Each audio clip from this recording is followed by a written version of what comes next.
বন্ধুরা, আজকাল নারী পুরুষ অনেকেই কোমর ব্যথায় আক্রান্ত হচ্ছেন। যদিও 30 থেকে 40 বছরের পুরুষের তুলনায় মহিলারাই এই রোগে বেশি আক্রান্ত হচ্ছেন।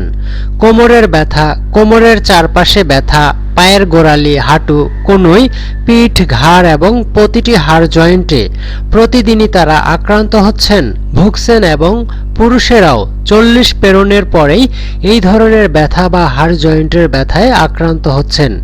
এর কারণ কি? কারণ অনেক আছে। আমাদের অনিয়ন্ত্রিত জীবনযাপন, খাবার দাবার গ্রহণ, ঠিকঠাক মতো ব্যায়াম না করা, দীর্ঘক্ষণ একই জায়গায় বসে বা দাঁড়িয়ে কাজ করা এবং যে পরিমাণে পানি পানের প্রয়োজন সেই পরিমাণে পানি পান না করা, এই রকম আরও বহুবিধ কারণ রয়েছে। এই ধরনের হাড় জয়েন্টের ব্যথা বা কোমর ব্যথার পেছনে এই ধরনের ব্যথায় যারা আক্রান্ত তাদের জন্য আজকের এই ভিডিওটি অত্যন্ত গুরুত্বপূর্ণ। কারণ এই ভিডিওটিতে আমরা একই সাথে দুটি বিষয় জানব। এক, এই ব্যথা দূর করার জন্য একটি কার্যকরী মালিশের তেল প্রস্তুত করব এবং এমন কিছু ঘরোয়া রেমেডি সম্পর্কে জানব যা মাত্র 7 দিন গ্রহণ করলেই আমাদের দেহ থেকে এই সকল ব্যথা দূর হয়ে যাবে এবং এটা অত্যন্ত কার্যকরী ও পরীক্ষিত। আপনি কেবল টানা 7 দিন গ্রহণ করুন, আপনি নিজেই বুঝতে পারবেন যে আপনার ব্যথা কতটা দূর হলো। এই সম্পর্কে একটি বিষয় জানাটা অত্যন্ত দরকার, আর তা হলো আপনি প্রথম দিনেই মালিশের তেল দিয়ে মালিশ করবেন সঠিক নিয়মে এবং এই রেমেডি গ্রহণ করবেন, তাহলে প্রথম দিন থেকেই এর ফল পেতে শুরু করবেন। তো এই রেমেডিটি কিভাবে তৈরি করব এবং মালিশের তেলটি কিভাবে প্রস্তুত করব সবকিছুই বিস্তারিত জানতে ভিডিওটি শেষ পর্যন্ত দেখার অনুরোধ রইল। প্রথমেই মালিশের তেল প্রস্তুত করব, এই জন্য আমাদের লাগবে 4টি উপাদান।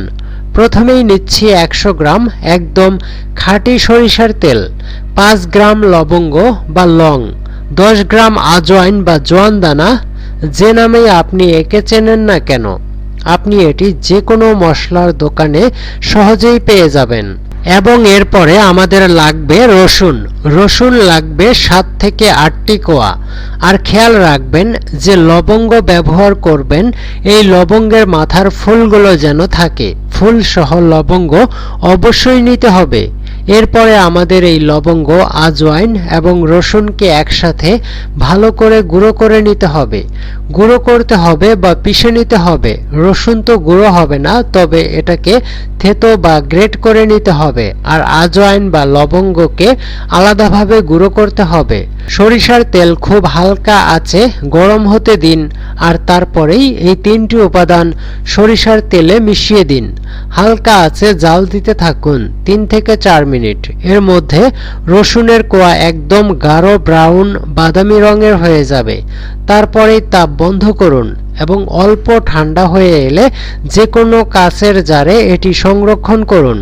আপনি চাইলে উপাদানগুলো সহই সংরক্ষণ করতে পারেন অথবা ভালোভাবে সেকে নিয়েও সংরক্ষণ করতে পারেন।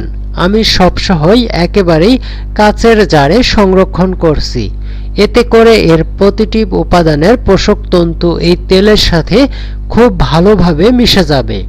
রসুন, লবঙ্গ এবং আজওয়াইন এই 3টি উপাদানেই রয়েছে অ্যান্টি ইনফ্ল্যামেটরি গুণ। এই 3টি উপাদানেই রয়েছে প্রদাহ বিরোধী গুণ। আপনার হাড় জয়েন্ট, পেশির ব্যথা, কোমরের ব্যথা, হাঁটুর ব্যথা বা দেহের যে কোনো অংশের ব্যথা দূর করতে খুব ভালো কাজ করবে। ব্যথার স্থানে দিনে 2 বার মালিশ করবেন। রাতে ঘুমাতে যাবার আগে অবশ্যই মালিশ করে নিতে হবে। এছাড়াও দিনের যে কোনো একটি সময় এই তেল খুব ভালো করে মালিশ করবেন। মালিশ করার পরে আপনি দেখবেন যে আপনার ব্যথা ধীরে ধীরে কমতে শুরু করছে। কিন্তু বন্ধু, যদি আপনার ব্যথা বহুদিনের পুরনো হয়, আর্থাইটিস বা ইউরিক অ্যাসিড বেড়ে যাওয়ার কারণে যে ব্যথা, এটা যদি দীর্ঘদিনের পুরনো হয়ে থাকে তাহলে অবশ্যই এর পাশাপাশি আপনাকে আরেকটি পদ্ধতি অবলম্বন করতে হবে। আর তা হলো আপনাকে পানি ফুটিয়ে নিতে হবে 1 লিটারের মতো। এই ফুটন্ত পানির মধ্যে 2 থেকে 3 টেবিল চামচ লবণ দিয়ে দিবেন। লবণ যখন পানির মধ্যে খুব ভালো করে মিশে যাবে তখন পানি নামিয়ে ঠান্ডা করুন। পানি 2 ভাগে ভাগ করুন। 1 ভাগ পানি একটি বড় পাত্রে নিয়ে আপনার পায়ের পাতা ডুবিয়ে রাখুন। আর অর্ধেক পানিতে একটি সুতি কাপড় ভিজিয়ে সেকে নিয়ে ব্যথার স্থানে ধীরে ধীরে এটাকে লাগাতে থাকুন, চেপে ধরে রাখুন। এইভাবে এটাকে যখনই আপনি 5 থেকে 7 মিনিট করবেন তখনই ব্যথা দ্রুত চলে যাবে, মনে হবে যেন ব্যথা কখনোই আপনার ছিলই না।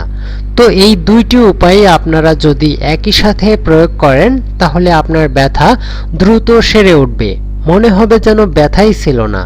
তো বন্ধুরা, আজকের ভিডিওটি এই পর্যন্তই। ভিডিওটি দেখে আপনাদের কেমন লেগেছে কমেন্ট বক্সে জানাতে ভুলবেন না।